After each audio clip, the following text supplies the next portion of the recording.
Palavra com vocês. Falta Adriano mostrar a câmera dele. Mas estou gravando, podem começar. Pode? Então vamos lá. Boa noite a todos e todas. Muito obrigado pelo comparecimento à nossa palestra, nosso seminário.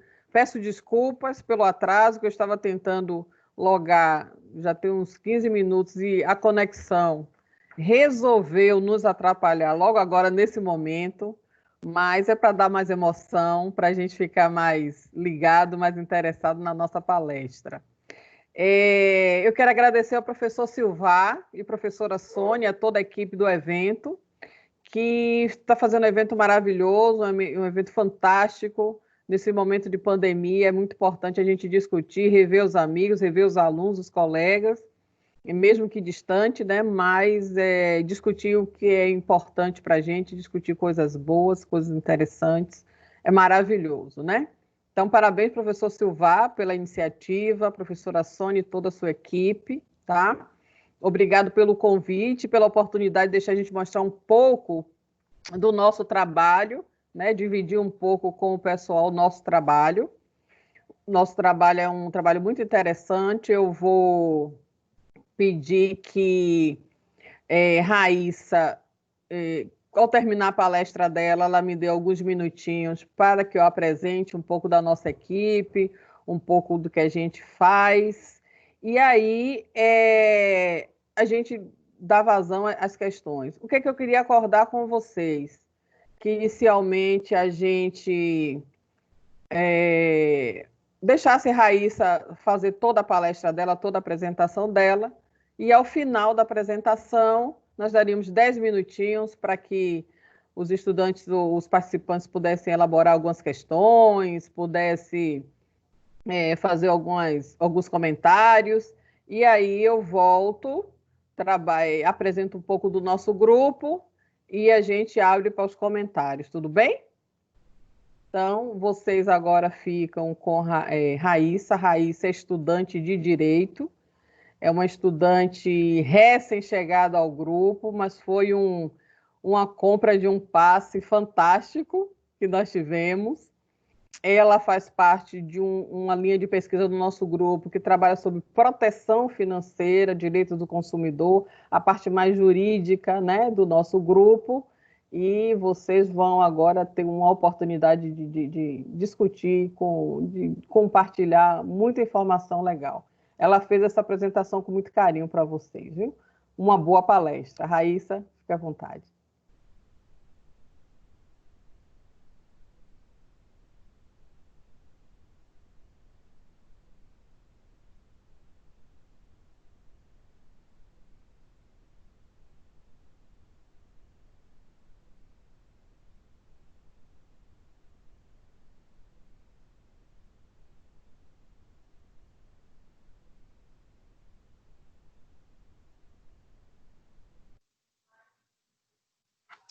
Tá todo mundo conseguindo ver? Sim. Sim, conseguimos. Tá.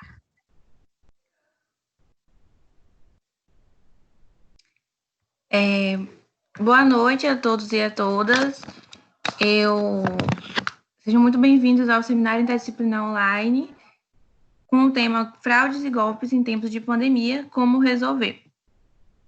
Licença, Raíssa, você já abriu o slide? Já. A gente está vendo sua tela, mas não vê o slide. Veio a sua tela, seu desktop. Peraí. Vocês outros estão vendo o slide? Ah, isso não está não. Vemos o desktop. Só o desktop. Você tem que abrir o slide. Senão só mostra a sua tela.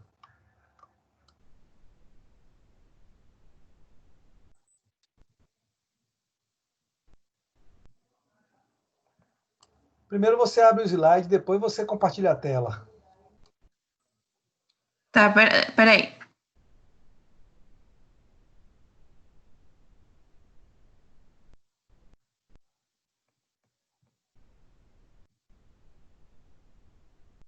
Agora foi?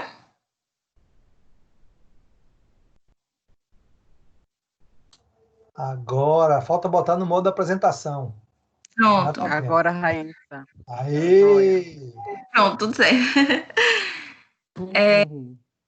Eu me chamo Raíssa Dias do Nascimento, eu sou graduanda em Direito pela Universidade do Estado da Bahia e eu sou estagiária da Defensoria Pública do Estado da Bahia na área consumerista e por isso me veio o interesse na participação do projeto da Pro Josete e nesse tema, porque é um tema que já acontecia antes, está acontecendo muito agora e vai continuar acontecendo sempre nas nossas vidas, mesmo depois que passar toda essa situação. Os objetivos dessa apresentação é ajudar vocês a compreenderem o potencial do comércio eletrônico e de que forma ele interage com a legislação consumerista atual e ajudar a visualizar quais as fraudes e os golpes financeiros mais comuns e saber como resolvê-los. Acredita-se que com o aumento da quantidade de compras e transações por meios tecnológicos na pandemia,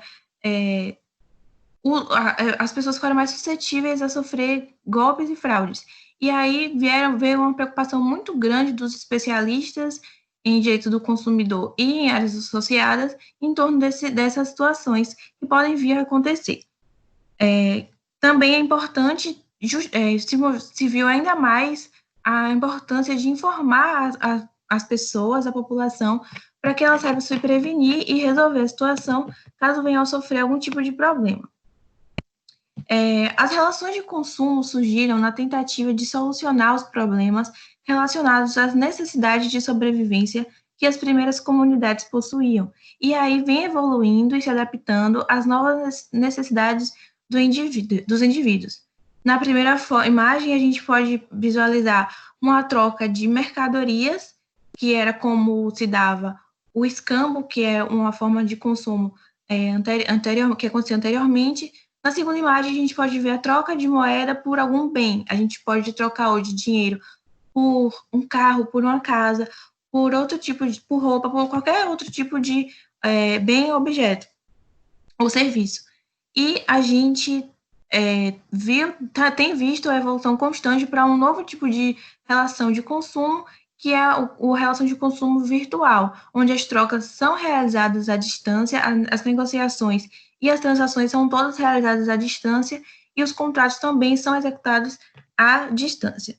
E com isso percebeu-se, com essa evolução cada vez constante das formas de consumo, percebeu-se a necessidade de criar legislações para regulamentar essas relações e tentar diminuir as desigualdades existentes entre as partes contratantes, porque percebeu-se que com as relações de consumo, o consumidor é desfavorecido e é a parte vulnerável do contrato em relação ao fornecedor, já que ele está sujeito às regras e às condições postas pelo fornecedor.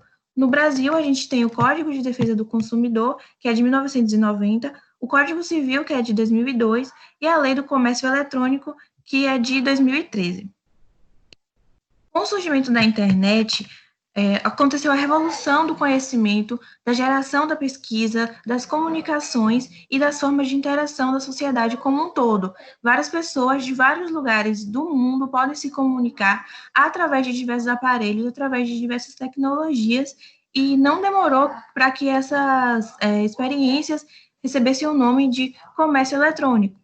E também não demorou para que acontecessem e surgissem fraudes em relação a esse comércio.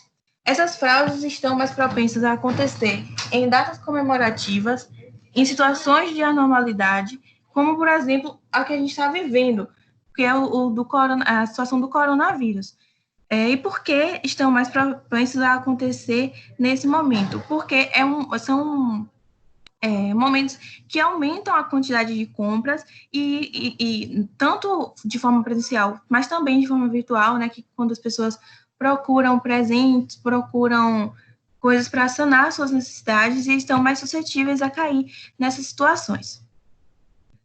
Apesar do Código de Defesa do Consumidor ser uma norma aberta, ela é um texto normativo abstrato e apto a ser aplicado às novas formas de consumo, ele não pode prever o surgimento do comércio eletrônico e também nem os desafios introduzidos por ele.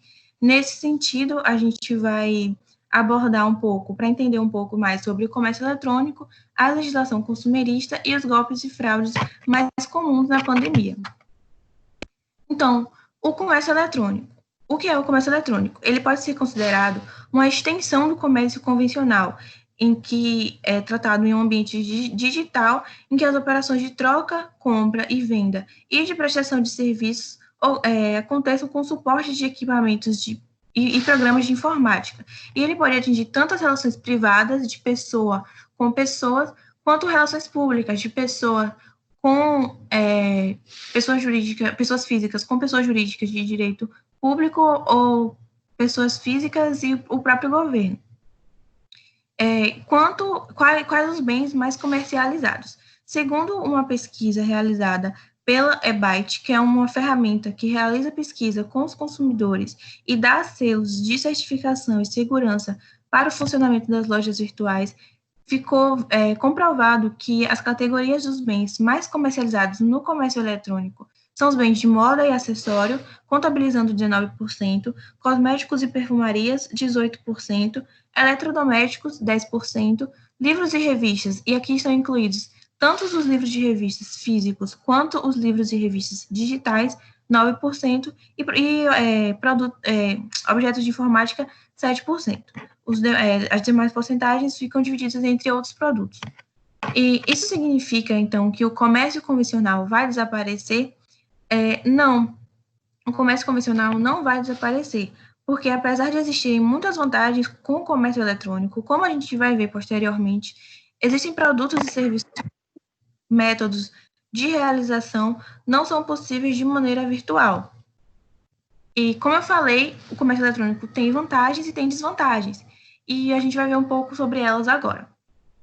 Uma das vantagens é a democracia comercial, porque o comércio eletrônico permite que produtos antes considerados menos expressivos e de marcas não consolidadas no mercado, elas possam ser comercializados com uma maior força de venda e possam adentrar no mercado, já que os custos de transação, que é uma segunda vantagem, os custos de divulgação, de negociação e de distribuição de bens nos meios virtuais são reduzidos em relação aos meios de comunicação tradicionais. É mais barato você comercializar digitalmente do que presencialmente. Para os consumidores, ele traz também uma facilidade nas relações, uma facilidade de escoamento de mercadorias e de dinheiro, uma facilidade no contato entre o fornecedor e o consumidor. E também traz uma outra vantagem, que é a concorrência, que é uma coisa positiva para o consumidor, porque muitas vezes faz os preços se estabilizarem ou até mesmo diminuírem e obriga os fornecedores a sempre estarem se reinventando e criando novas técnicas a fim de atrair cada vez mais clientes, trazendo promoções e produtos inovadores que podem facilitar a vida dos seus consumidores e dos seus clientes. E exemplos de lojas que estão sempre buscando se inovar são a Amazon, o Mercado Livre e o eBay. Mas, apesar das vantagens, que são muitas e muito importantes, a gente tem também as desvantagens do comércio eletrônico, porque ele não permite o contato físico com o produto ou com o serviço. Não é possível experimentar antes, não é possível visualizar, ter uma amostra realmente do produto ou serviço, e isso acaba muitas vezes gerando uma frustração quando da entrega do produto, e acaba gerando muitas trocas ou devoluções, e aí é nesse ponto que acontecem muitos impasses em relação aos fornecedores e aos consumidores. Como outra desvantagem é uma facilidade maior dos golpes serem aplicados, porque a internet é algo muito aberto, assim como existem pessoas que entram no espaço virtual para comercializar seus produtos de uma forma positiva e benéfica, existem também pessoas mal intencionadas que vão adentrar nesse mundo virtual, nesse comércio virtual, para aplicar golpes e ludibriar os indivíduos. E uma outra desvantagem é a falta de regulamentação específica. Apesar de a gente ter alguns ordenamentos que tratam do comércio eletrônico, a gente não tem algo que seja específico para isso, que tente visualizar todas as situações ou prever todos os impasses que podem acontecer. E aí pode surgir o questionamento: como o direito do consumidor regula o comércio eletrônico? O direito do consumidor regula o comércio eletrônico da seguinte forma. Existe o Código de Defesa do Consumidor, que é o conjunto de leis criado para regulamentar a proteção do consumidor, bem como disciplinar as relações e as responsabilidades do fornecedor com o consumidor final, trazendo condutas, prazos e penalidades específicas para essas relações. E, além do Código de Defesa do Consumidor, é somado o Código Civil, que também é utilizado nas relações consumeristas em casos de lacunas ou omissões do Código de Defesa do Consumidor. Existe um diálogo dessas princípios da boa-fé objetiva, que é o princípio que rege todos os contratos, e orientam os dois diplomas e faz com que essas normas conjuntamente, de forma complementar e suplementar, tentem tutelar de uma forma mais eficaz e completa os interesses do consumidor. E aí a gente faz 2 questionamentos. O decreto número 7.962, de 15 de março de 2013, regulamenta o Código de Defesa do Consumidor para dispor sobre a contratação no comércio eletrônico. Esse decreto foi suficiente para regular as relações de consumo virtuais?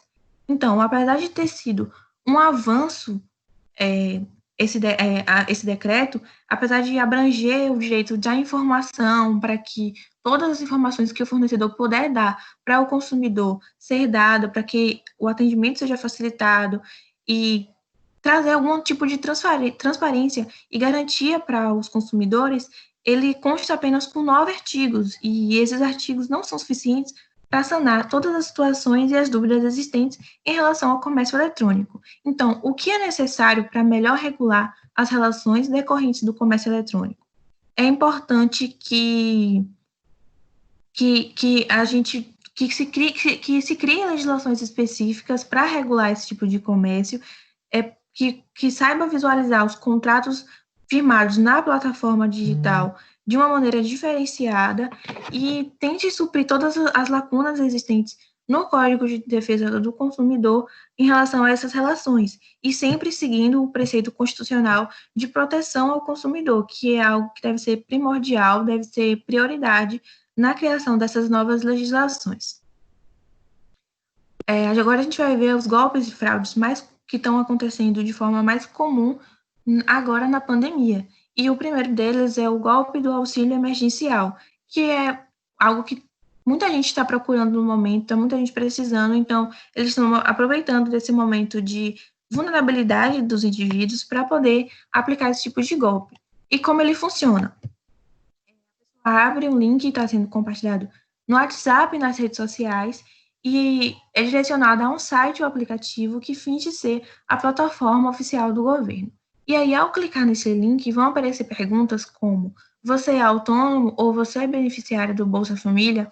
E essas perguntas são feitas para fingir que a página é verdadeira e incentiva a pessoa a compartilhar o link nas redes sociais para que mais pessoas caiam nesse golpe. Então, com os dados da pessoa em mãos e disponíveis, eles aproveitam para fazer solicitações do auxílio emergencial em nome da pessoa, sem a pessoa saber. E como resolve isso? Primeiro é ir à Polícia Civil registrar um boletim de ocorrência. Essa forma de resolução é uma que está em comum em todos os outros tipos de fraudes e golpes, porque é muito importante registrar o boletim de ocorrência para que você tenha uma prova realmente, né, que foi lesado. A própria Caixa Econômica Federal recomenda que os cidadãos procurem uma agência para formalizar a contestação do uso indevido dos seus dados, e você ainda pode também denunciar no sistema Fala BR, que é uma plataforma integrada de ouvidoria e acesso à informação da Controladoria Geral da União através do site oficial ou pelos telefones. E como evitar esse tipo de golpe? É importante estar informado sobre os veículos oficiais de informação do governo, já que a Caixa e o próprio governo não mandam mensagens via WhatsApp ou qualquer outra rede social ou SMS para os seus clientes sem antes pedir permissão para isso. Então, qualquer contato feito por essas grandes instituições por esses meios deve ser visto com desconfiança e pode já ser uma tentativa de golpe, já que se você não deu permissão para que eles entrem em contato com você dessa forma, então eles não vão entrar em contato. Não acreditar e clicar em link por WhatsApp ou SMS e não informar, caso abra esses links, não informar os dados bancários em telefonemas ou sites suspeitos, porque provavelmente não é a Caixa Econômica nem o próprio governo que está tentando entrar em contato com você por esses meios. Outro tipo de golpe que está sendo aplicado é o monitoramento em tempo real do coronavírus. Como funciona esse golpe? É um aplicativo que supostamente oferece as informações e estatísticas sobre o Covid-19, que é algo que está realmente sendo bastante procurado por muitas pessoas atualmente, e em alguns países está realmente sendo utilizado um aplicativo para entrar em contatos, mas não é o caso do Brasil.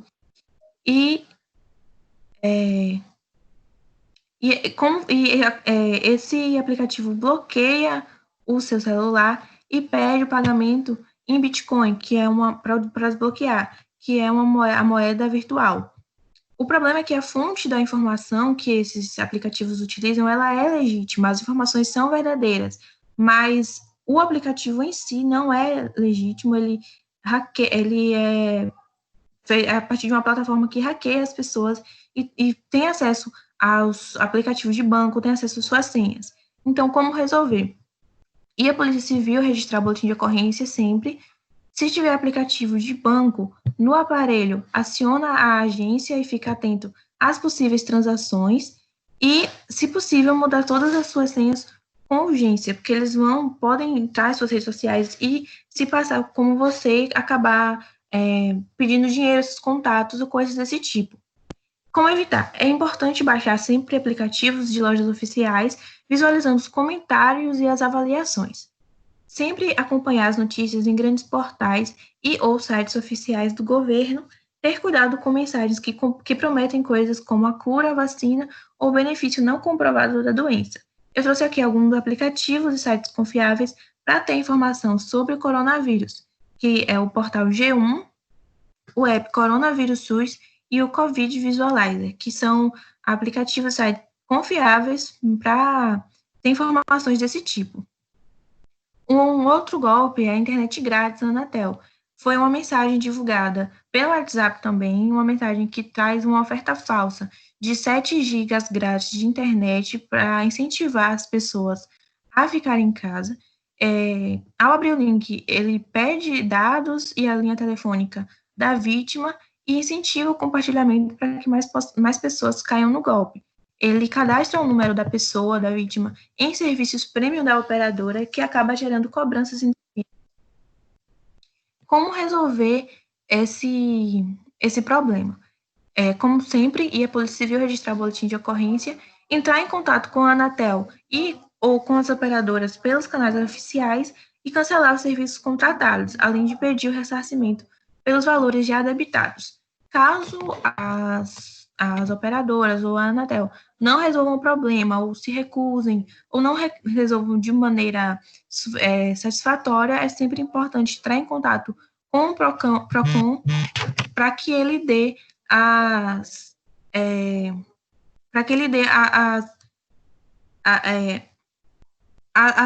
providências devidas. E como evitar? A própria Anatel emitiu uma nota com algumas dicas para evitar que os dados sejam violados, e essa nota pode ser encontrada no site oficial da Anatel. O golpe da cesta básica, ele também circula no WhatsApp.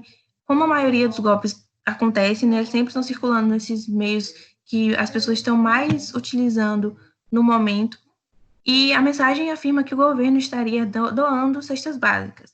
São incluídos relatos falsos ao clicar no link para dar uma credibilidade e afirmar que pessoas já receberam essa cesta básica.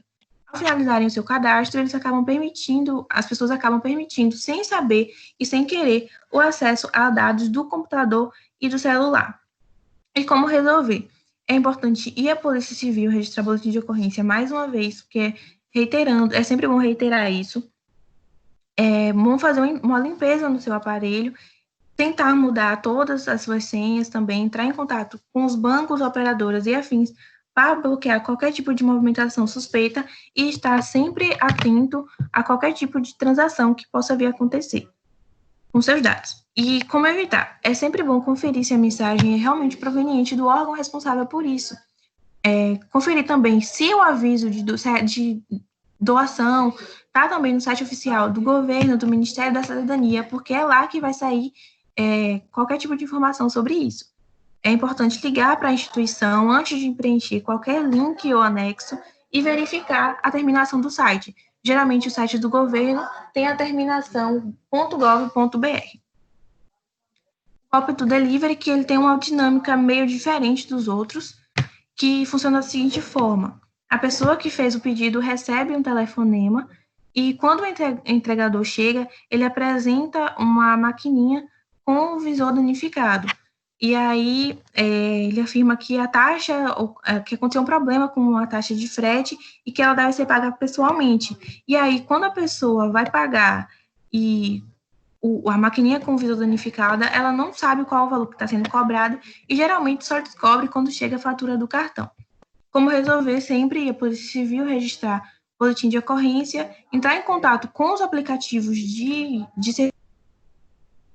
REP, que foram os que mais aconteceram esse problema, enviando o boletim de ocorrência. É necessário que envie o boletim de ocorrência e o extrato bancário para provar que você foi enganado, que você sofreu esse golpe.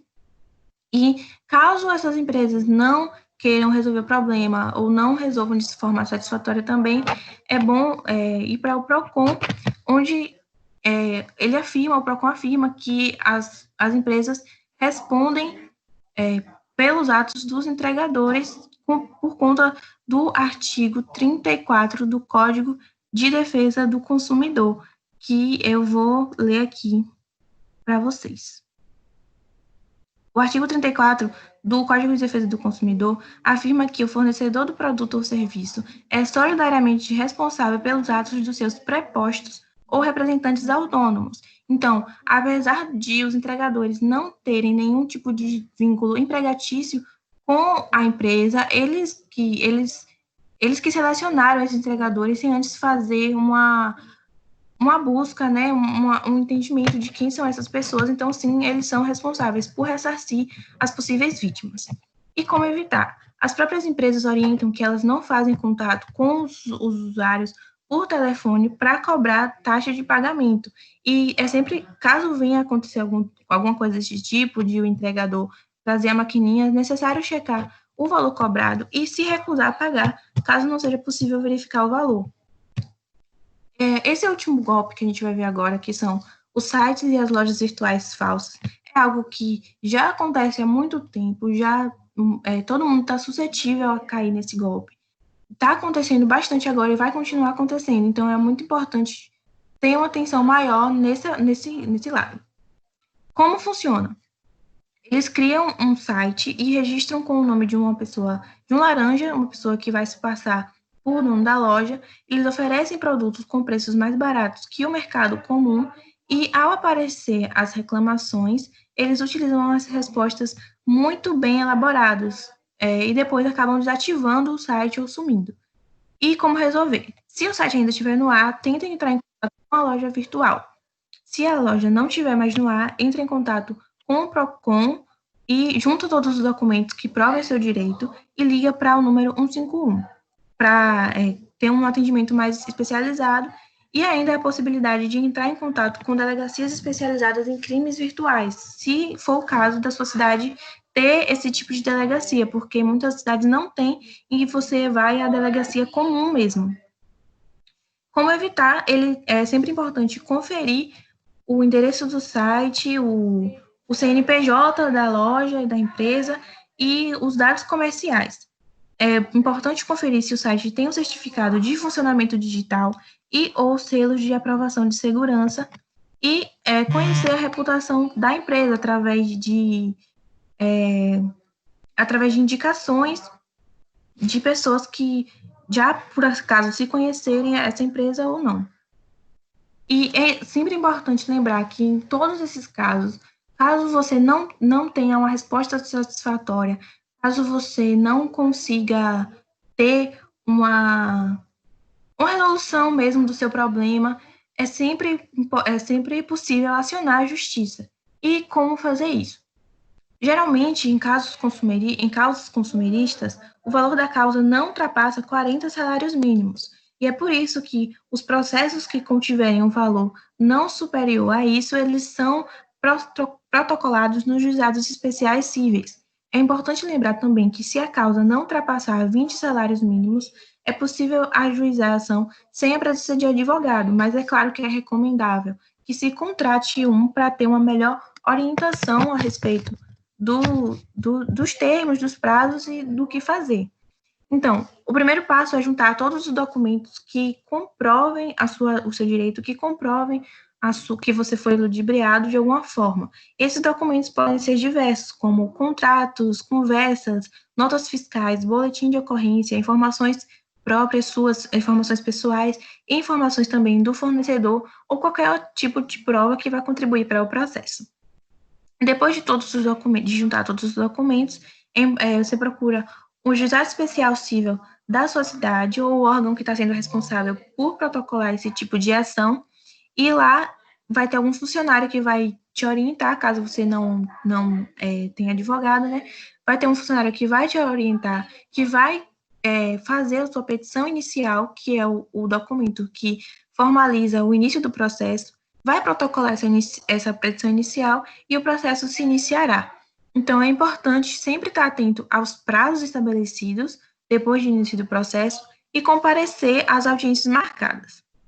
Então, a gente percebeu que o avanço das relações de consumo e a utilização da internet contribuiu muito para que isso acontecesse. A gente viu que existem vantagens e desvantagens, tanto no comércio convencional quanto no comércio eletrônico, e cabe a cada um ver quais são essas vantagens, quais são essas desvantagens, escolher a melhor forma para você mesmo. E é importante se informar acerca da veracidade das informações, acerca da veracidade dos sites e das lojas que estão realizando as transações. E é urgente também a criação de uma legislação que regule especificamente essas relações de consumo virtuais, já que existem várias situações que ainda não são abarcadas pelo Código de Defesa do Consumidor. E é isso. Aqui estão as referências e obrigada.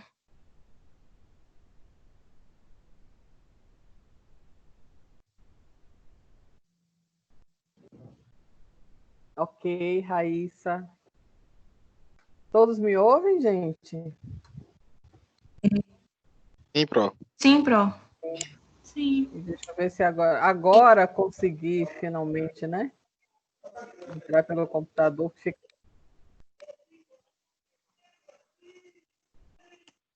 Para falar com vocês. Agora a Pro vai fazer uma apresentação aí, né? Sobre o grupo. Deixa eu ativar aqui minha câmera para que veja todos. A conexão hoje estava à tarde maravilhosa, mas agora à noite ela não está tão legal com a gente. Boa noite, gente. Agora, via computador, que fica melhor para a gente passar material e tudo. Raíssa, parabéns. Que palestra interessantíssima, que tema tão bem abordado, de fácil entendimento. Você, enquanto estudante de direito, deve conhecer que o linguajar da área do direito ela é rebuscada, ela é, né? É verdade. Né? Ela é difícil o entendimento para muitos, mas você trouxe de uma forma extremamente tranquila, extremamente fácil, extremamente compreensível. Então, parabéns pela sua palestra. Eu estou aqui cheia de dúvidas, enquanto usuária do mercado virtual, do comércio virtual. Eu uso o comércio virtual há anos, eu não tenho esse gosto de ficar no Natal, por exemplo, indo para shopping lotado, eu não gosto disso. Então, o comércio virtual, para mim, eu amo, né? E, obviamente, que a gente sabe que tem as suas particularidades, os seus riscos, suas vantagens, mas tem também os seus riscos. E trazer essa discussão em tempo de isolamento social é algo extremamente importante, é algo fantástico. E eu quero já lhe fazer um convite para você não negar, vou fazer em público,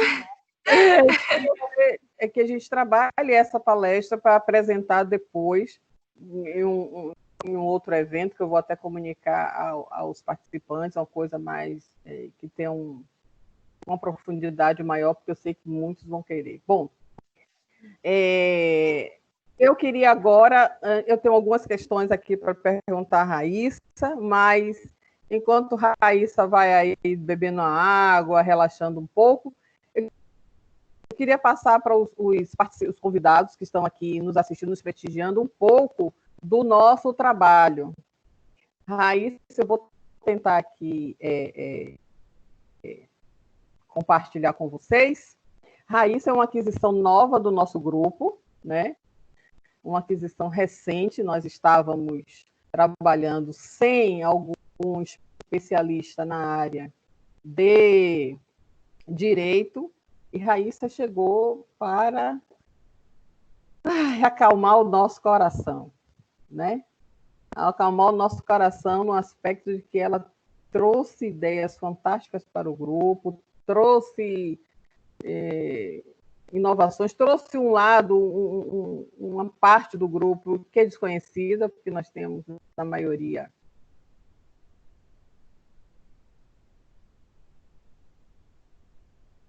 então, por força disso, Raíssa veio com esse conhecimento específico da área de direito, e aí, para nós, foi uma aquisição fantástica. Adriano, nos ouve, Adriano? Ouço sim, Pro. Pronto, Adriano foi o grande mediador nessa aquisição, que nos custou muito caro, mas eu já vou dizendo a Adriano em público que foi uma excelente aquisição, viu? Você acertou em cheio, como você acerta na maioria das vezes. E Raíssa veio agregar bastante ao nosso grupo, bastante mesmo. Eu estou aqui querendo compartilhar, eu estou puxando aqui o arquivo para compartilhar, ele está indo devagarinho, mas já vai chegar para vocês verem um pouquinho só, conhecerem um pouco do nosso trabalho, enquanto vocês vão discutindo aí, vão refletindo sobre algumas questões que a gente pode compartilhar com a Raíssa, fazer algum comentário. A sugestão que eu dou é que ou a pessoa peça para se inscrever, para fazer algum comentário ou fazer algum questionamento, ou que escreva esse questionamento no chat, porque aí Raíssa pode nos ajudar no esclarecimento, dentro do que for possível, no esclarecimento de alguma dúvida. Pode ser assim, gente? Aguenta só um pouquinho aí que a tela já está compartilhando aqui.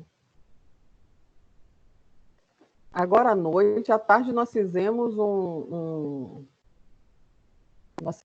uma palestra também, um seminário com Adriano, e o Tim se comportou direitinho. Agora à noite, ele resolveu, né? Nos chatear um pouquinho nessas partes.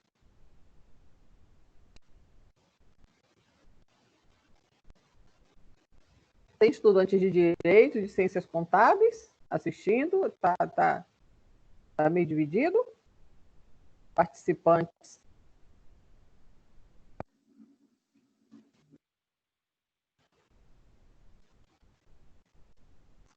Sim.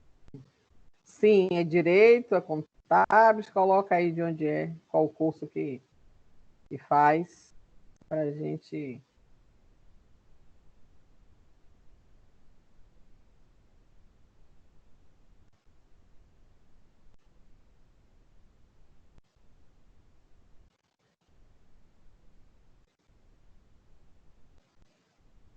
Vocês conseguem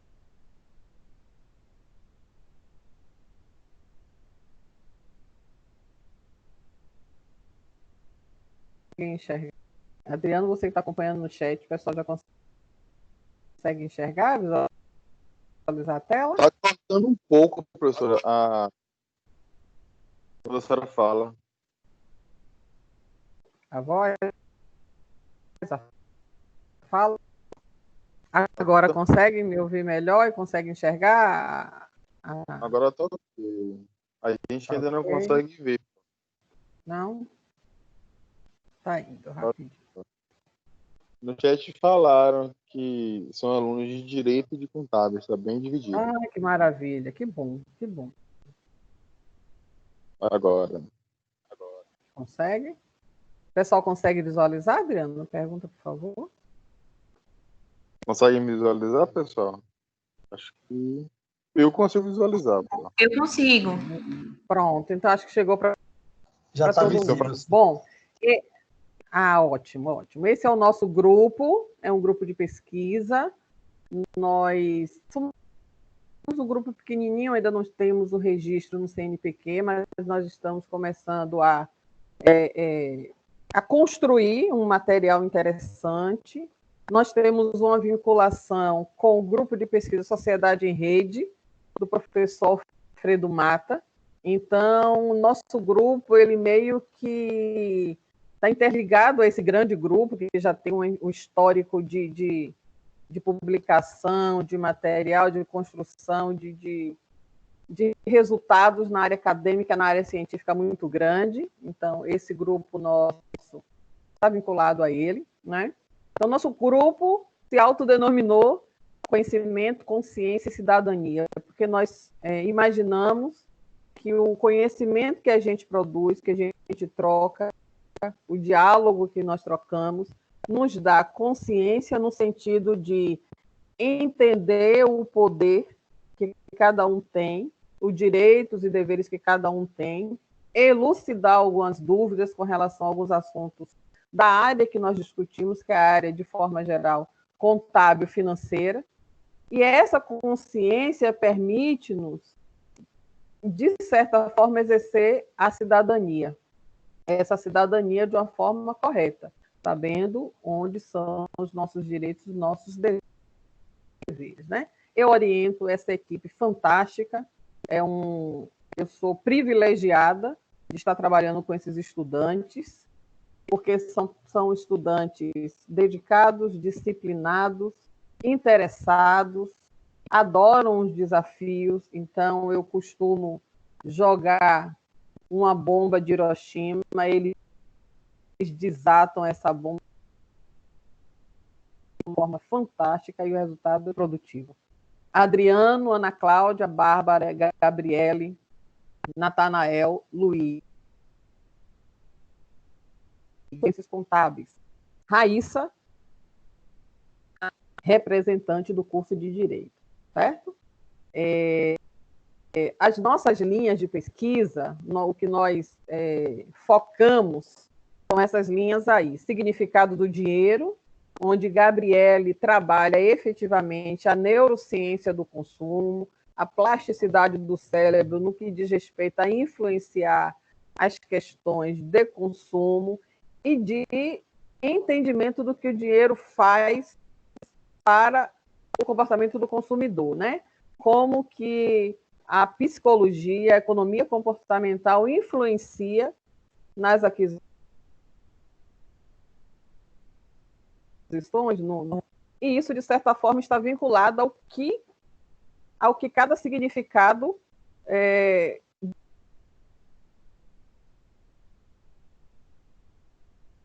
do dinheiro que a pessoa dá, né? Significado de poder, significado de ser frustração. Então, Gabriele trabalha nessa ótica. Hábitos de consumo e endividamento, até pouco tempo, era liderada por Adriano.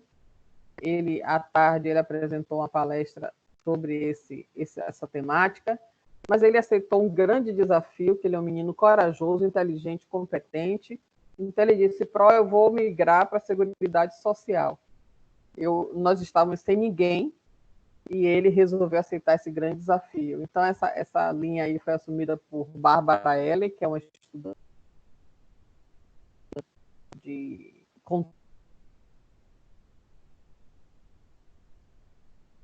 que induzem, que influenciam a propensão a consumir, trabalha essa questão do endividamento,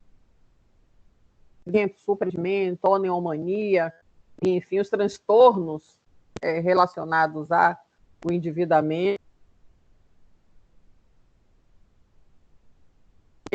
de sérias com psiquiatras, né? É uma coisa bem, bem forte mesmo.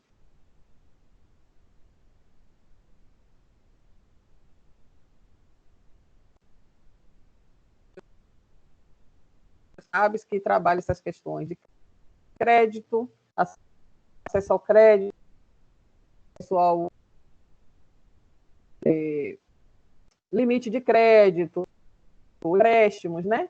Que, de certa forma, respinga um pouco na coisa do endividamento.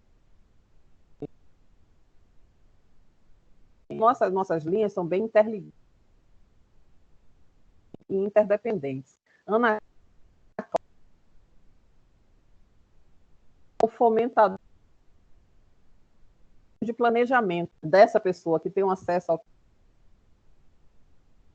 crédito, precisa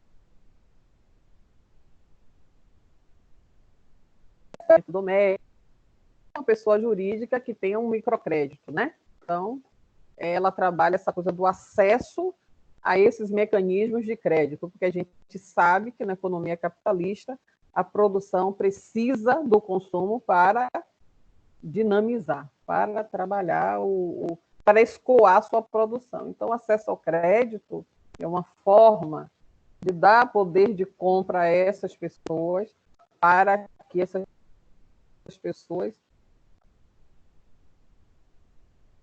adquiram como sendo feita aí. Ana, ela jogou nessa área aí.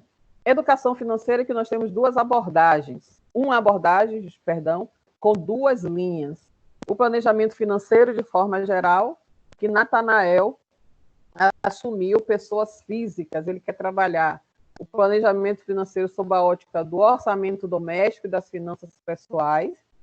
E o Washington quer trabalhar com o planejamento financeiro para microempreendedores individuais e microempresas. Eles querem focar. Muitas empresas, o Washington mesmo nos passa relatos de que muitas empresas, principalmente MEIs ou microempresas, assumem, né, uma nova configuração de formalidade e não tem ainda um planejamento para aquilo. Aí, em alguns momentos de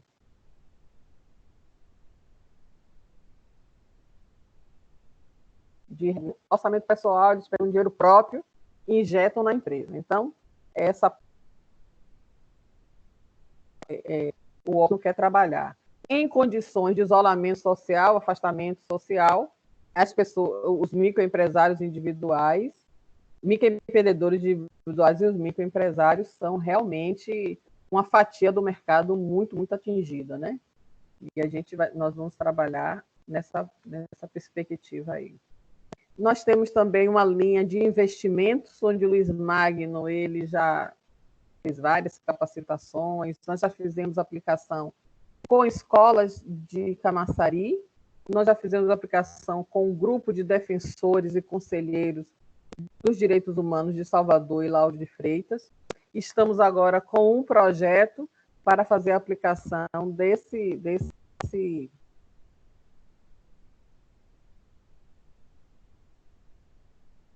policiais da Polícia Militar da Bahia. Então, a gente tem um caminho longo para discutir algumas temáticas nessa área. Seguridade Social, que Adriano, que apresentou à tarde hábitos de consumo, foi como se fosse uma despedida, né, Adriano? Despediu um pouco da antiga linha de pesquisa e assumiu com muita bravura a Seguridade Social, que é um tema extremamente espinhoso, extremamente delicado, mas que é também extremamente útil, extremamente passível de discussão, de interpretação, de elucidação, enfim. Adriano fez esse grande desafio aí, eu estou tranquila, porque eu sei que ele vai fazer.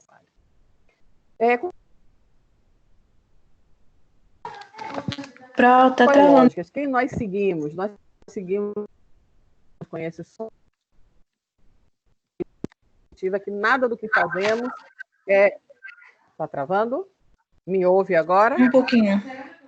Pronto. Acho que está melhor agora. Melhor? Pronto.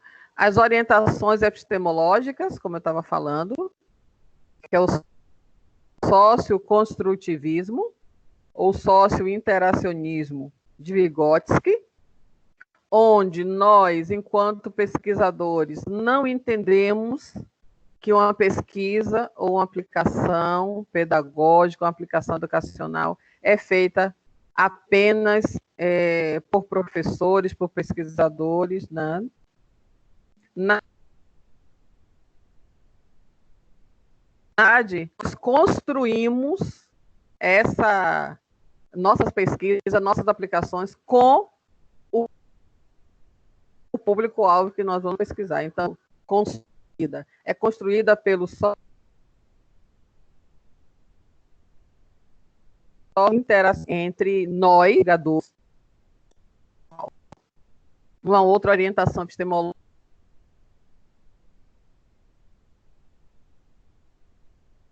nossa é a praxeologia, que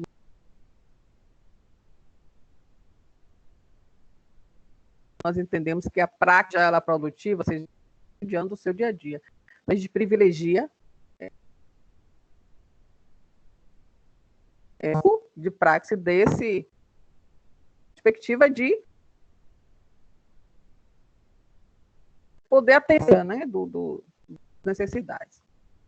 E algumas abordagens metodológicas que nós usamos, o DBR, Design Based Research, que são aquela metodologia utilizada por Harvard, onde busca-se soluções para problemas concretos de educação, problemas reais da humanidade. Ele um desenho socioconstrutivo, os autores nos dizem onde está realmente o seu problema. É ali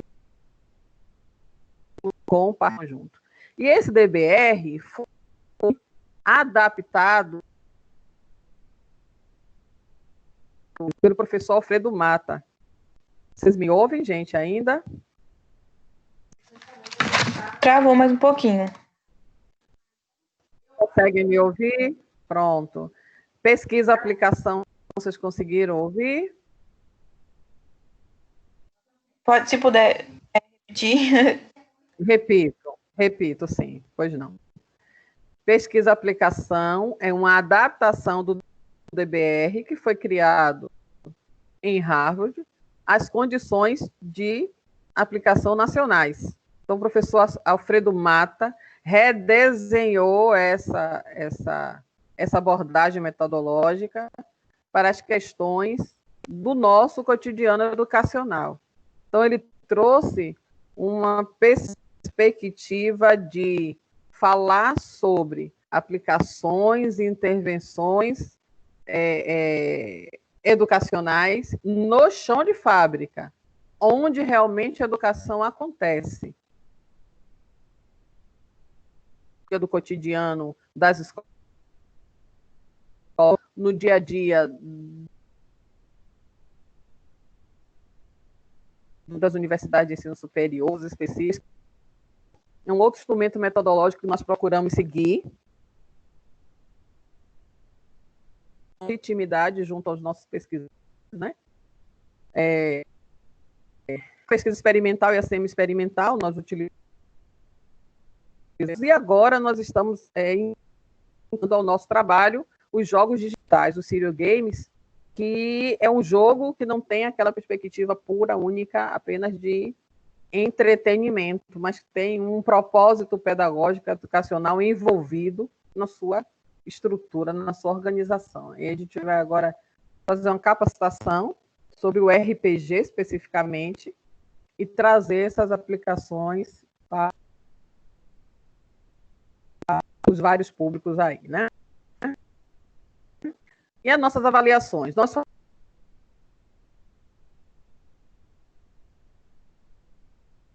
a gente precisa conhecer o nosso público-alvo. que nos contextualiza a partir daquele. Conseguem me ouvir, gente?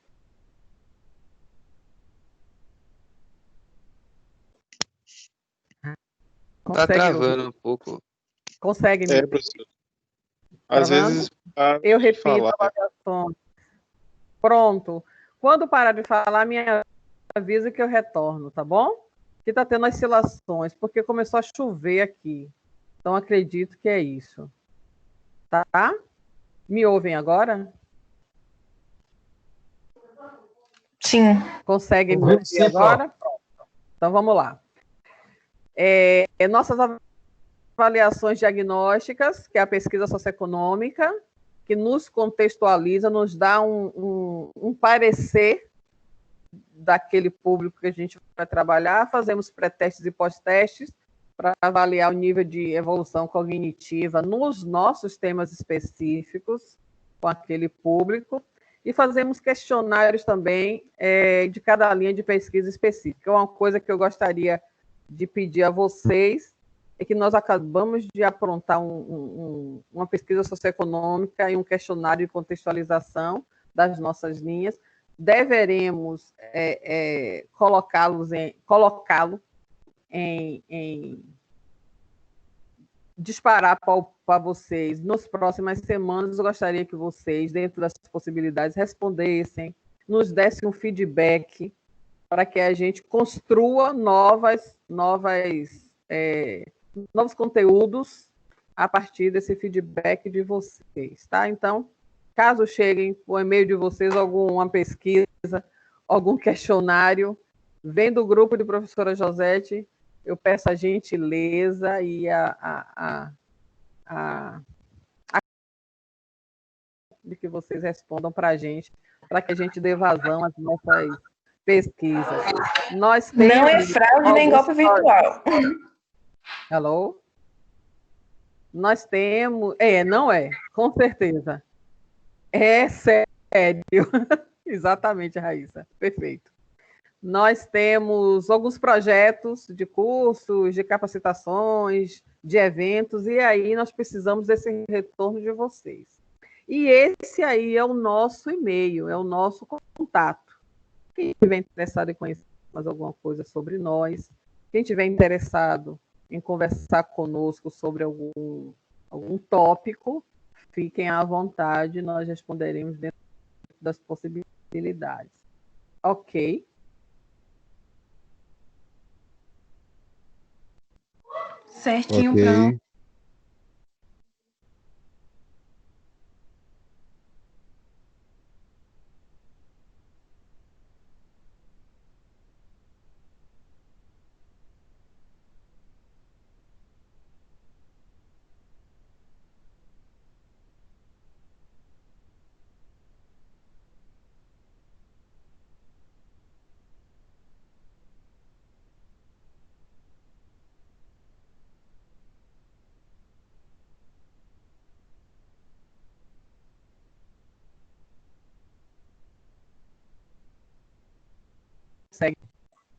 Oi, consegue me ouvir? Ótimo, pronto. Então, voltamos. Esse foi um pouquinho do nosso trabalho, apresentando para vocês um pouquinho do nosso trabalho. E aí, vamos ver se tem algumas questões. Adriano, alguém quer fazer algum comentário ou perguntar algo à Raíssa? Eu estou na fila, viu? Pode me escrever, por favor. Se alguém tiver algo a falar, levanta a mãozinha, se inscreve no chat ou digita no chat mesmo. Questionamento, alguma colocação, observação, podem ficar à vontade. Eu posso fazer a minha primeira logo? Pode sim, à vontade. Ótimo, então pronto. E aí o pessoal vai pensando. Rai. Eu sou o segundo. Você é o segundo? Tá bom. Show de bola. Rai, você falou que trabalha em... O local que você trabalha? Defensoria Pública do Estado da Bahia. Pronto. A Defensoria Pública, E você trabalha na parte de direito do consumidor, não é isso? É. Pronto. Eu não vou ativar minha câmera para não cair, tá, gente? Porque quando ativa a câmera, às vezes cai, eu não quero que caia de jeito nenhum. Existe algum projeto educativo na defensoria? Se você falou, desculpa, eu devo ter entrado depois, mas se você não falou, se puder só explicar, educativo, que elucide assim, algumas questões relacionadas à defesa do consumidor, algumas, sei lá, capacitações, cartilhas, algum trabalho de esclarecimento para o público no que tange isso. Queria que você falasse um pouco sobre isso. Certo. A Defensoria Pública, né, ela se divide em áreas. Eu estou na área do consumidor, e dentro da área do consumidor tem mais divisões também. Tem uma área específica dentro da área do consumidor, da Defensoria Pública, que trata dessas questões que estão acontecendo do auxílio emergencial especificamente. Não são de todos os fraudes e golpes, mas especificamente do auxílio emergencial, porque é algo que eles estão tendo muita demanda, e não estou dentro dessa área, mas existem sim no Instagram da Defensoria Pública. Eles estão sempre divulgando cards informativos sobre esses golpes do auxílio emergencial. Eles estão, às vezes, antes, a Defensoria sempre fazia mutirões, né, para as pessoas levarem suas demandas para lá. Hoje não está mais podendo fazer por causa da pandemia, mas eles estão sempre disponíveis e tentando várias formas de contato com as pessoas para que elas possam estar resolvendo essas situações. Existe o e-mail da Defensoria Pública, que as pessoas podem estar entrando em contato para poder falar sobre as questões, e é basicamente isso mesmo. A gente é só acessar o Instagram da Defensoria Pública que você vai visualizar vários cards sobre isso, mostrando de forma didática a parte do auxílio emergencial e também vendo os meios de contato com eles. Entendi. Pronto, ótimo. Eu vou deixar a Adriano fazer a dele, segunda, para ele não ficar enciumado, e faço as minhas outras depois, tá? Obrigada. Pode fazer, pronto, não tem problema não. Não, pode fazer. Vamos intercalar. Claro. Primeiramente, parabenizar pela apresentação excelente, muito esclarecedora. E eu, assim, admiro bastante a área do direito, justamente porque um dos fatores é defender os nossos próprios direitos. E é nesse sentido que eu queria explorar um pouco mais a questão da compra de mercadorias vindas do exterior. Como é que a gente poderia ter alguma tratativa para a gente não ser lesado? Se existe algo dentro do nosso código que poderia nos ajudar? Essa é uma ótima pergunta, porque existem pessoas, né, que acreditam que comprar no exterior vai ser até melhor do que comprar aqui, mas na verdade não. Tipo, quando você compra alguma coisa do exterior, as nossas leis não abarcam a maioria dos problemas que acontecem com compras de lojas do exterior, entendeu? Existe um tratado internacional que eles afirmam, quer dizer, que o Brasil afirma que qualquer problema que acontecer numa compra do exterior vai incorrer nas leis nossas, e isso já traz uma maior segurança. Mas nem todos, e assim, esse tratado é assinado por países, então nem todos os países assinaram esse tratado, então nem todos os países vão incorrer nas leis aqui. Então é muito complicado essa parte da compra do exterior, porque como nem todos os países assinaram esse tratado, nem todos esses países estão se dispondo a incorrer, as lojas deles incorrerem nas leis aqui. É importante ter cuidado com isso, pesquisar direitinho quais são os países que assinaram esse tratado, quais os países que se dispuseram a ter suas lojas suas lojas, que suas lojas se dispuseram a ter, a incorrer nas leis aqui, caso tenha tido algum problema, para justamente ter uma maior segurança jurídica mesmo, né? Para ter uma maior segurança nas suas compras e poder ter a sua resolução ter a resolução do seu problema da melhor forma possível. E é isso. Pro Josete, pode fazer sua pergunta agora. Oi. Tem alguém que queira falar alguma coisa, Adriano? Eu quero. Ou comentar? Eu quero. Pronto. Professor Silva, fica à vontade, professor. Isso. Eu quero contar duas experiências, né? Primeiro, é essa que a Raíssa acabou de falar, né? Que eu comprei uma máquina fotográfica Sony. Essa máquina foi comprada nos Estados Unidos e agora ela está com defeito. E quando eu procuro a assistência técnica da Samsung aqui no Brasil, eles me dizem que não podem consertar porque eu comprei nos Estados Unidos. Então, isso é uma coisa que eu achei assim surpreendente. Eu não esperava essa, né? Então, agora eu tenho que fazer o que com a máquina? Já está fora da garantia e eu não posso consertar aqui porque eles dizem que não podem consertar porque foi nos Estados Unidos que foi consertado. Raíssa, você podia descompartilhar sua tela já, não? Está compartilhando ainda? Não, eu acho que não. Que está aparecendo aqui sua tela, Raíssa.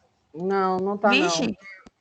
A outra experiência, essa é uma, né, para as pessoas ficarem atentas, para quando eu for comprar alguma coisa no exterior agora, eu vou procurar saber se a assistência técnica do Brasil atende, porque o que é que você imagina? Se no Brasil tem Samsung, né, quando você precisar de consertar, vai ter Samsung no Brasil, você manda na esquina e conserta, mas não é assim. Eles não consertam nem que você queira pagar. Não estou dizendo em conserto de garantia, não. Eu quero pagar a Samsung para consertar, eles falam que não consertam. Isso é que é super estranho, né? Uhum, bastante. E a outra questão é uma outra, assim, uma experiência que eu tive, porque eu morei na Inglaterra, né, 2 vezes, em 2013 e 2017, e aí a gente se surpreende com a coisa, porque você como consumidor, o respeito pelo consumidor é algo que você nunca experimentou no Brasil. E é uma coisa que você fica, assim, tudo que você chega como consumidor e você diz assim, olha, aconteceu tal coisa, não precisa investigar, não é nada. Foi, senhor. Na mesma hora a pessoa lhe atende. Você quer seu dinheiro de volta? Você quer um voucher de crédito? Ou você quer pegar outro produto pelo mesmo valor? É a pergunta que eles fazem. Eles não dizem, mas será que quebrou? Como fazem com a gente, né?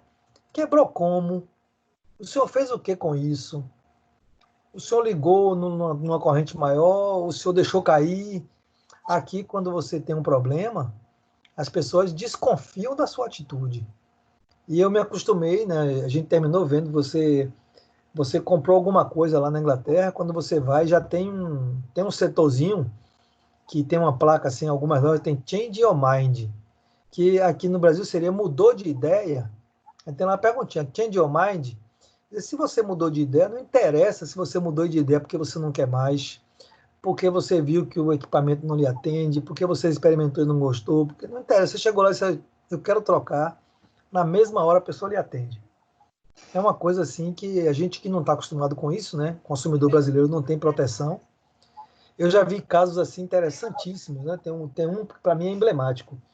A gente chegou tinha lá uma área de esqui no gelo. Aí a gente foi visitar a área, né? Uma área de esporte. Aí quando eu chego lá, a Sônia resolveu esquiar, né? Eu disse, eu não vou, que eu tabaréu não sei esquiar. Desastre total. Eu tabaréu não sei esquiar, não vou. Aí, que Sônia, mico, hein, Sônia? Que mico. Era patim. Esqui eu consegui, aprendi, tô ótima. É a patim no gelo. Aquele patinho mas ele pagou mico, né? Mas nem teve coragem. É aquele que bota aquela bota. Sim. Que tem uma plataformazinha embaixo. Patim no gelo, né? Aí tá a gente patinar no gelo. Chegou lá, disse, eu não quero. Aí Sônia, não, eu quero experimentar. Aí vai Sônia com os amigos, né? 2 amigos, um casal de amigos nossos que estava lá, Paul e Marie. Aí fomos, Sônia pagou a entrada, pagou o aluguel da roupa, da bota, pagou tudo. Um pinguim para me segurar e não Aí adiantou. os iniciantes podiam segurar no bonequinho lá um pinguim, que chama pinguim, mas é um tipo um totem, que você vai esquiando e vai com a mão ali em cima para não cair. Aí pronto, mas Sônia chegou lá, não conseguiu patinar. Né? Aí teve que devolver tudo, tirou a roupa toda, devolveu a bota, devolveu tudo, voltou, a gente ficou ali, tomou um chopp. Quando a gente foi sair, aí Eu falei que eu não aí conseguia Sônia esquiar. pegou, falou, chamou para a moça da recepção, falou, não consegui esquiar, não teve jeito, Quero meu dinheiro não de consegui volta. patinar. Aí a moça fez, pronto, a senhora quer seu dinheiro de volta? Quer dizer, foi uma coisa impressionante, porque ela usou a Que roupa, ela diferença, calçou a nossa bota, Senhora. ela entrou na área, tentou Usou, se de certa patinar, forma, né?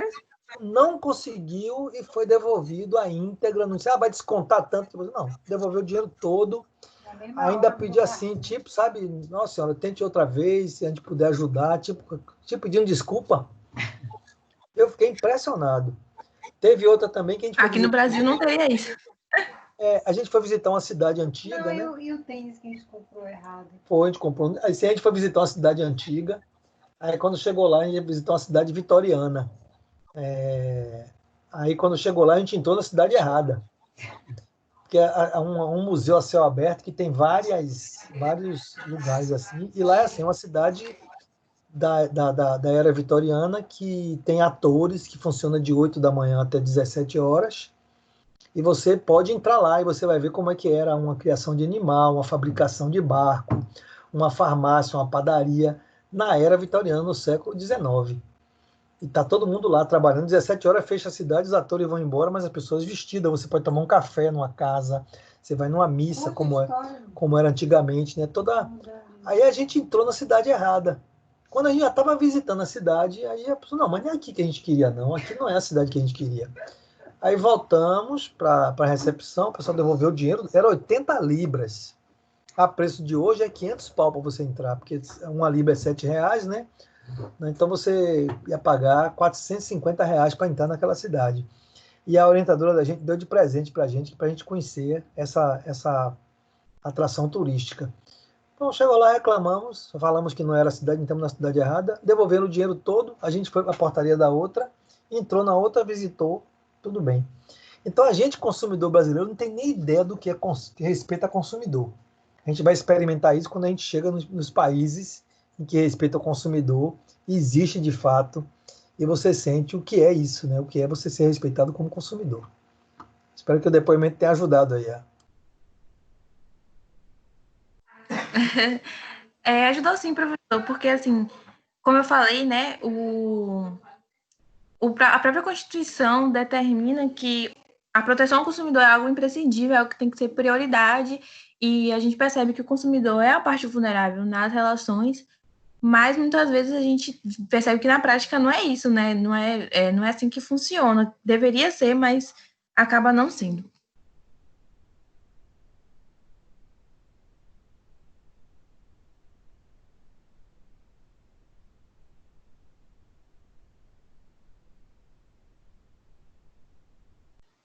Temos uma pergunta O no depoimento chat. foi ótimo, né, Raíssa? Porque deu uma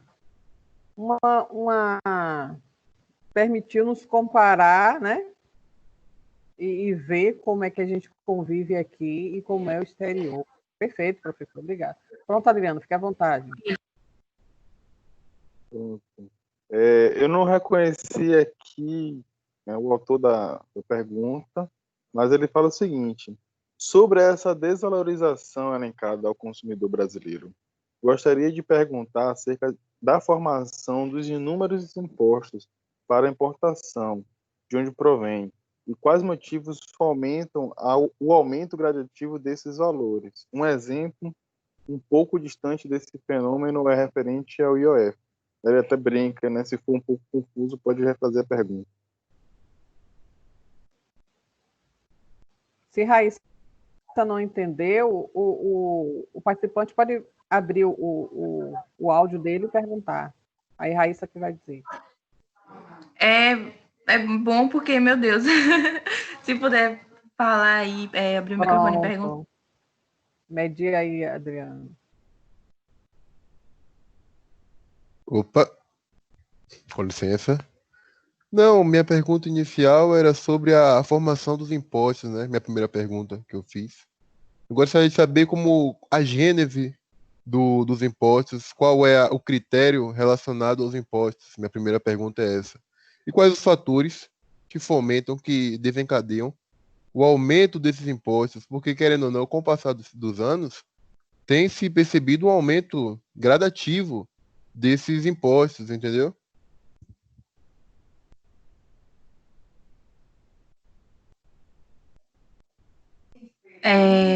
Pronto. Realmente existem muitos impostos, né, quando produtos chegam do exterior, e o fato gerador desses impostos é justamente essa entrada. Eles não podem deixar que os produtos, o governo federal, no caso, não pode deixar que os produtos estrangeiros cheguem aqui sem nenhum tipo de taxação, porque senão desvalorizaria os produtos nacionais. Meio que é assim que funciona, não é exatamente assim, mas falando de uma forma bem didática, é dessa forma. E os motivos que fomentam o aumento gradativo desses valores são vários, né? Assim, o maior potencial econômico das pessoas, o maior gastos na produção. Eles se baseiam no preço dos produtos daqui do Brasil para poder fazer para poder contabilizar esses impostos, e o aumento é proveniente disso, do maior quantidade de potencial econômico da população, e também maior custo na produção de produtos brasileiros. A base é basicamente essa mesmo. Os custos de produção do produto brasileiro e a quantidade de compra da população. Essa parte é bem de direito tributário, né? Que eu estou bem no começo ainda, mas eu espero que eu tenha conseguido responder a sua pergunta de alguma forma, e é basicamente isso mesmo. Eu queria só completar, se você me permite, Raíssa. Essa questão do consumo tem o que a Raíssa já tratou, talvez não seja tanto da área. Vou falar sobre o aspecto econômico, tem muita relação com essas questões de poder de compra, obviamente, e também do produto em si, né? O produto, como ele é feito a partir não do valor utilidade daquele produto, mas do valor poder que aquele produto vai dar de certa forma, né? Se é um produto supérfluo, aí a gente pergunta, poxa, por que um diamante pichichiquinho tem um valor astronômico comparado com um container de laranjas, né? Se o valor de utilização de uma laranja enquanto alimento, enquanto coletivo, é muito maior. Então, a gente vê que está no valor marca, está no valor produto, né? Tem uma coisa que a gente chama na economia, que são as classificações dos fatores de produção. E tem uma dessas classificações é um critério chamado disponibilidade. Aquele produto ele é menos disponível no mercado para ser produtivo, obviamente ele terá um peso de preço muito maior, porque a disponibilidade daqueles produtos para a produção dos fatores, para a produção daquele produto em especial, ele dá um valor muito oneroso àquele produto. Óbvio, se é mais difícil encontrar, quando se encontra, ele tem um poder de valor maior, obviamente, né? É a coisa da escassez. Então, eu acredito, estou falando sobre um ponto de vista econômico, que algumas variáveis influenciam para que esses impostos sejam mais incisivos ou tenham uma taxação maior ou menor. Além disso, nós temos também a Divisão Internacional do Trabalho, que nos dá condições de vantagens produtivas em algumas áreas, em detrimento de outras. Então, a gente compara que o Brasil ele tem uma vantagem produtiva no que diz respeito a produtos primários. produtos agroindustriais, agricultura, pecuária. Por outro lado, o Japão não tem essa força tão pesada nessa área agropecuária, agroindustrial, mas, em compensação, a área tecnológica, ele né, desponta. Então, tem essa também, tem as vantagens comparativas e a divisão internacional do trabalho que interfere nessas questões também. Questões de macroeconomia, questões de produção, PIB, e aí vai. De equilíbrio, até de estabilidade monetária, inflação, ou um país com baixa inflação, até questões relacionadas, gente, a risco país também interfere nisso. Então, é uma teia, né? É um conjunto de situações, de elementos que fazem com que a formação desse preço, desses impostos, seja construída, né? Alguém mais, Adriano? Por enquanto não, pô. Somente essa. O pessoal que chegou, nós estamos no momento de fazer alguns comentários, algumas indagações, quem tiver interesse de conhecer mais sobre o trabalho de Raíssa. Então, enquanto o pessoal vai aí refletindo, eu queria fazer uma pergunta, Rai. Seguinte, como usuária assim, ferrenha do comércio eletrônico, eu amo comprar no mercado virtual. Às vezes a coisa está próxima, né? Tem uma loja próxima, mas assim, eu me sinto muito à vontade de comprar no mercado virtual. E aí, falando um pouco dos riscos, né, que acontece no mercado virtual.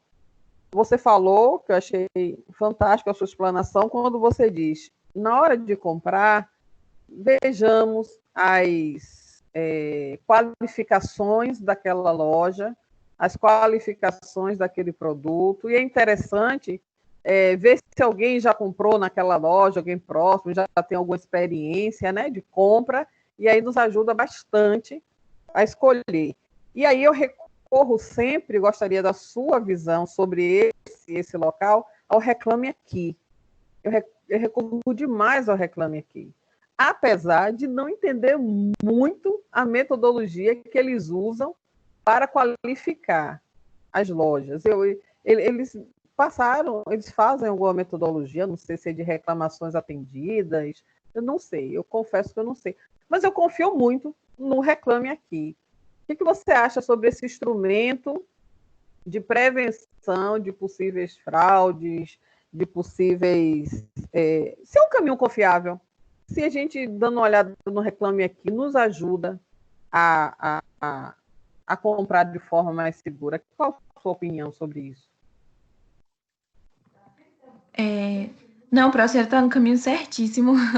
O Reclame Aqui é uma ótima ferramenta, inclusive recomendações em vários sites, né, que é bom você sempre dar uma pesquisada, dar uma olhada. Realmente, a metodologia dele é meio complicada mesmo, eles utilizam vários critérios, né, tipo, quem mais respondeu às demandas no último mês. Enfim, tem vários critérios que eles utilizam, mas sim, é uma ferramenta muito confiável, muito recomendada pelo pessoal do direito do consumidor mesmo, ou de outras áreas associadas, e ele é sempre bom estar pesquisando nas lojas como elas resolvem o seu problema, se elas resolvem de forma satisfatória antes de comprar, para prevenir, né, de certos problemas que possam vir a acontecer. No caso de sites falsas, muitas vezes eles não estão presentes no Reclame Aqui porque não tem um número muito grande de pedidos. Então, às vezes, encontrar lá no Reclame Aqui e falar, mas e aí, como é que eu vejo?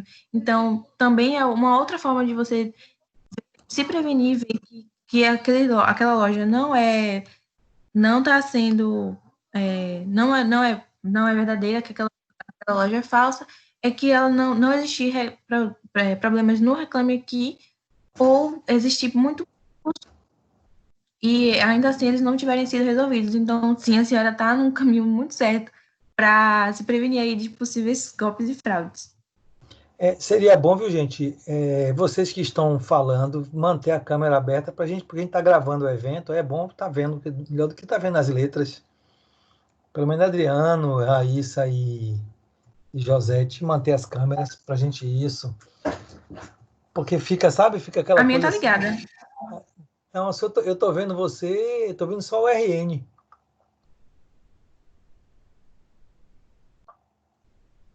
Não dá para ver você, não. Você vê Raíssa, Adriano?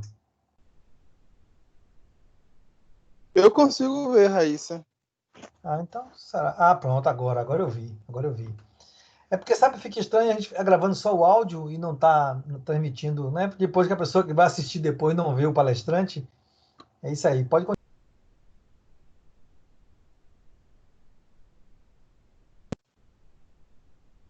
Minha conexão caiu, gente, mas já retornei, viu?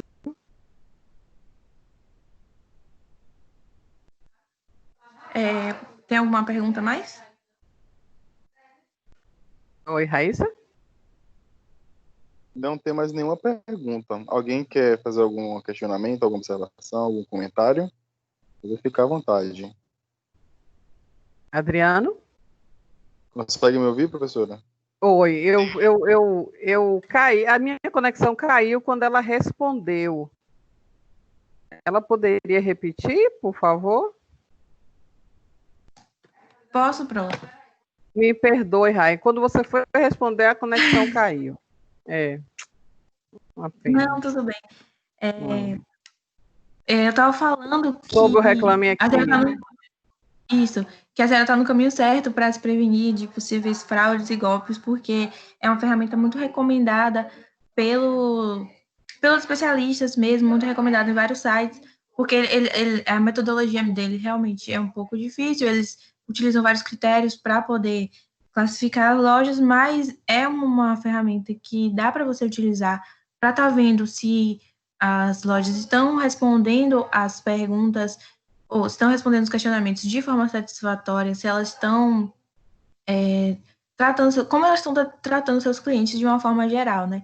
E aí, eu falei também que as lojas falsas, muitas vezes, elas nem têm reclamações no Reclame Aqui por não ter uma grande quantidade de reclamações ou por elas não... por elas deixarem de existir antes de acontecer as reclamações. Então, não ter a loja no Reclame Aqui também é outro indício de que essa loja é falsa e que você pode estar correndo por algum tipo de fraude. Então, caso a loja não tenha reclamações no Reclame Aqui, ou tenha reclamações, só que elas não tenham sido respondidas, ou não tenham sido resolvidas, já é um indício de que a loja é falsa e que ela não vai atender as expectativas. Então, eu falei basicamente isso mesmo. Ah, entendi. Obrigada, tá? Tem uma participante que deseja fazer uma pergunta. Mariellen, pode ficar à vontade. Boa noite. Gostaria de tirar uma dúvida em relação às redes sociais. Tá conseguindo me ouvir? Sim. Em relação à publicidade na rede social. Porque a gente vê na rede social uma publicidade de alguns sites que não são verdadeiros. Inclusive, nos últimos dias, ocorreu com a loja Magazine Luiza, um site que copiava praticamente todo o site original da loja, e muitas pessoas reclamavam, inclusive no site mesmo da loja, reclamando de compras que haviam feito, mas que não tinha nada relacionado com a loja Magazine. Eu tenho um problema que minha mãe costuma utilizar bastante o Facebook. Toda vez que ela vê aquela publicidade, ela vai lá, quer clicar no... Eu não sei muito bem como explicar a ela quais características ela pode encontrar no site que dê uma segurança maior. Eu queria saber se as redes sociais podem sofrer algum dano por permitir essa publicidade.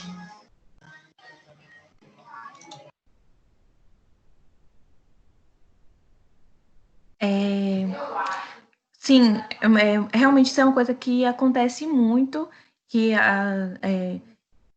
os sites utilizam todos os recursos, toda a imagem de uma loja verdadeira para poder vender produtos falsos ou que não vão que não vão te atender. É uma dica importante você olhar o domínio, tipo, o númerozinho, o nomezinho que fica escrito na barrinha em cima, para você ver o domínio mesmo do site, porque os sites falsos usam apenas uma diferenciaçãozinha para poder confundir as pessoas, então é sempre bom estar atento a essa barrinha.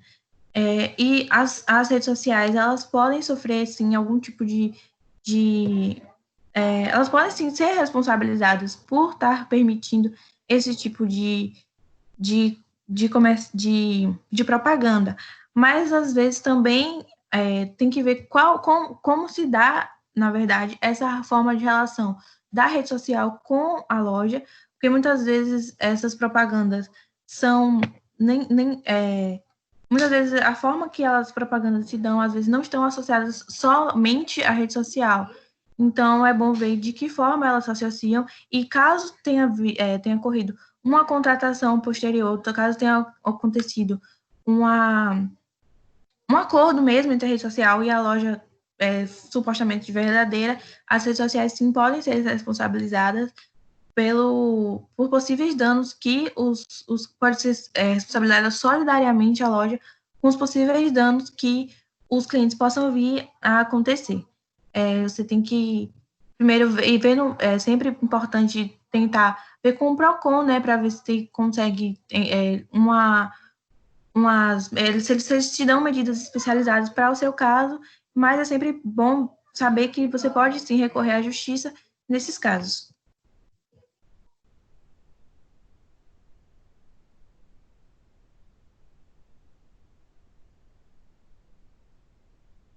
Pronto, perfeito. Mas alguém tem alguma pergunta? Algo que deseja comentar? Quer fazer mais alguma pergunta, Pro? Do lado também? Não deixe não, porque senão a palestra não termina. Se você me perguntar de novo, se deixar, eu posso fazer só mais uma, Rai? Você se importa? Pode. Por quê, cara? Aí a gente finaliza. Você pronto. Já que ninguém tem mais algo nem a comentar. Também quero fazer um comentário depois. Boa noite. Pronto. Então faço comentário ou eu faço a pergunta antes? Pode fazer, Washington. Você que sabe. Tá. Pode, Washington, por favor. Não, na verdade, era só uma observação. Quando eu vi a Raíssa comentando sobre as questões da segurança dos sites, né, que fazem propagandas, até também uma dica para a colega que fez a pergunta.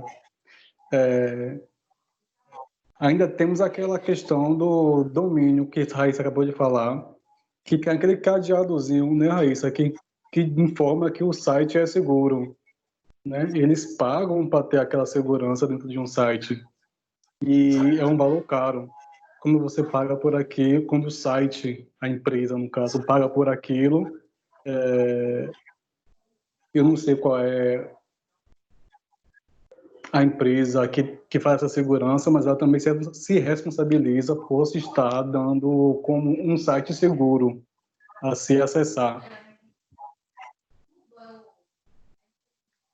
Era só esse comentário mesmo que eu tinha para complementar, junto a essa pergunta da colega.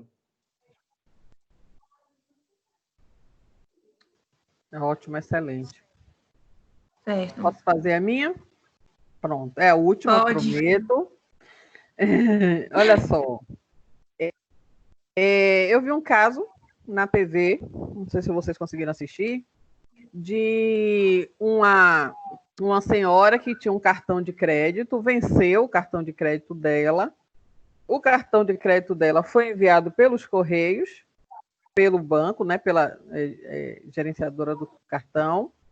Só que com a pandemia demorou de chegar. Pronto, ela ligou e quando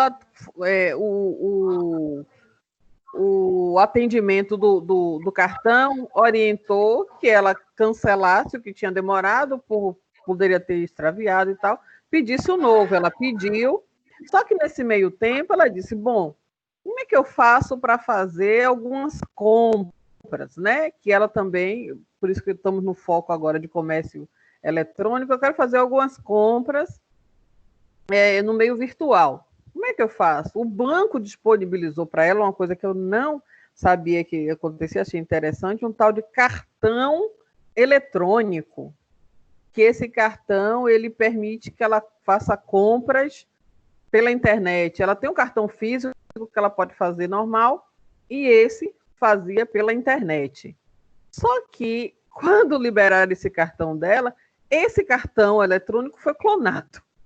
Pense, então, eu queria, se você soubesse, não souber, não tem problema, porque pode ser que eu esteja desatualizada, mas para mim foi uma novidade.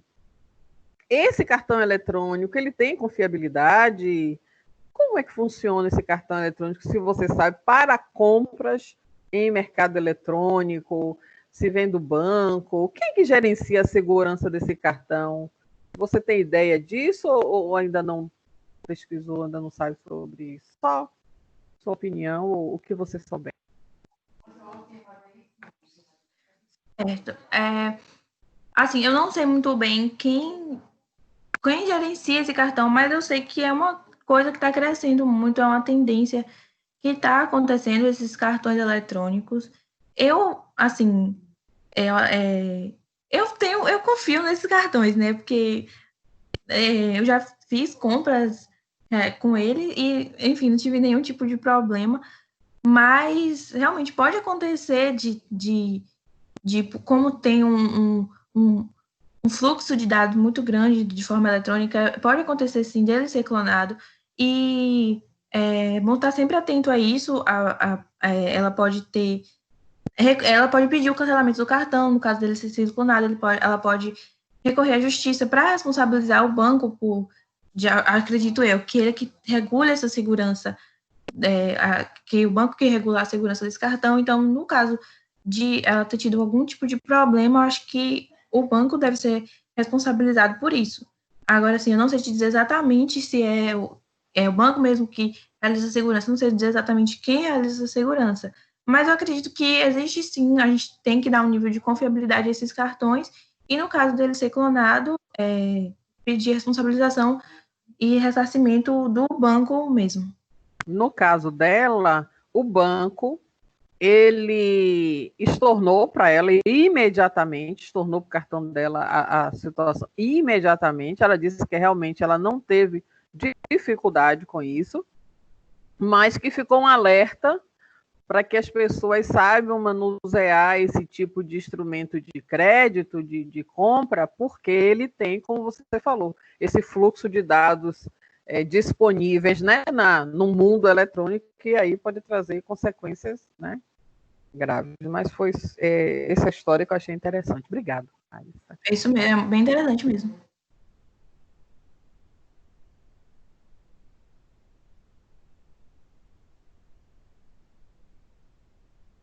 Teve um participante que levantou a mão, agora eu não consigo identificar, mas alguém quer ainda fazer algum tipo de comentário, algum questionamento? Pronto, pode falar, colega, fica à vontade. E aí encerramos, até por conta do horário.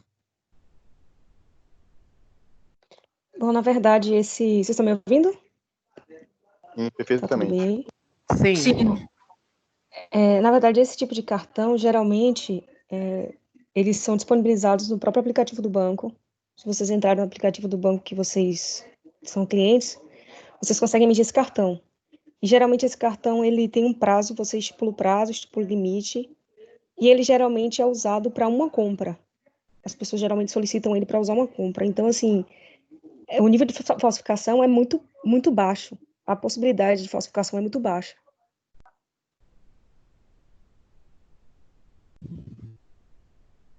Então é bem confiável, né, Juliana?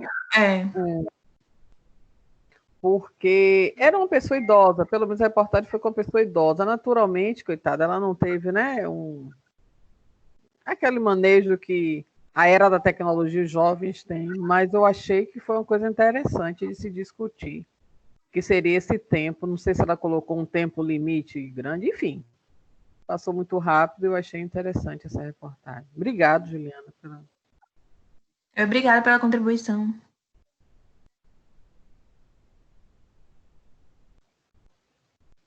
Então, como não temos mais nenhum inscrito, e também por conta do horário, eu passo a palavra para a doutora José fazer os encerramentos, por favor.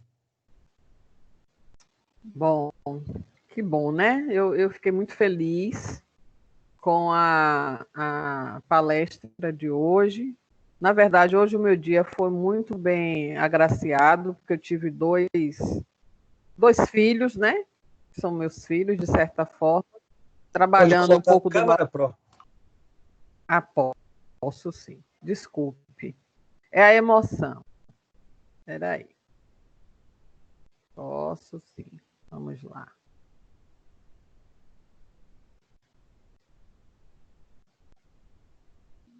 Vamos, câmera, por favor.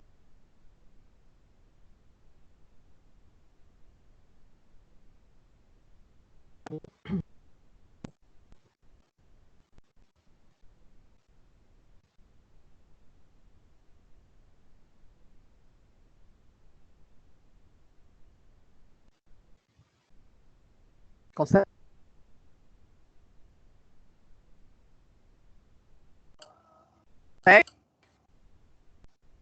Consegue? Não, não veio, não. Oi, e agora? Consegue me ver? Pronto. É porque hoje está demais. Bom, então, eu estava falando que hoje eu fui agraciada com a oportunidade de ver 2 filhos, né, que a gente considera nossos filhos, que a gente orienta, né, o filho a gente não tem, orienta e tal, então, enquanto orientadora desses meninos tão competentes, tão interessados em fazer uma pesquisa decente, eu me senti muito satisfeita hoje com a produção que eles fizeram, fiquei muito feliz com a palestra da tarde e com essa palestra agora, a da tarde com a Adriana e agora a de Raíssa.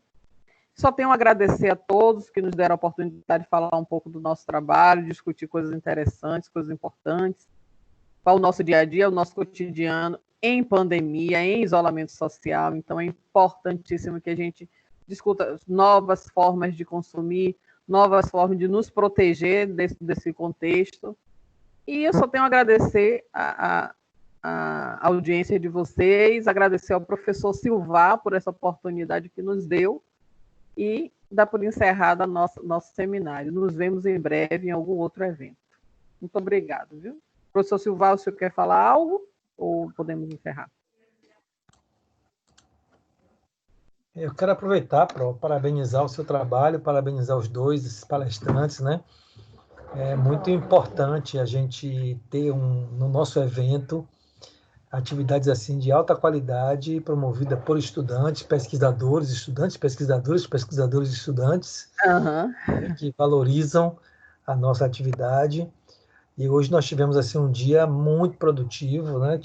Esse é o 4º evento do dia, um seminário pela manhã, outro às 14 horas. Na realidade é o 5º, né? Porque tivemos a palestra do reitor, tivemos a conferência magna, né, com a professora Beth Almeida, e tivemos agora esse fechamento com o trabalho de vocês. Realmente foi um dia importante do nosso evento, muito valorizado, com palestras importantes. E a palestra de vocês, né, o seminário de vocês não ficou a dever nada em relação aos outros. Vocês estão de parabéns.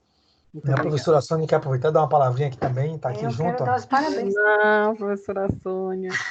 A gente fica aqui na mesma sala e termina um ouvindo o que o outro está fazendo. Eu estava ouvindo vocês, ouvindo a colocações de Raíssa, super bem assim, inteiradas, né? Apropriada do que estava falando. Parabéns, viu, Pro? Parabéns, Raíssa. Uma aquisição, Pro, um preço assim de um Neymar, cara. Eu não paguei pouco, não, por essa aquisição.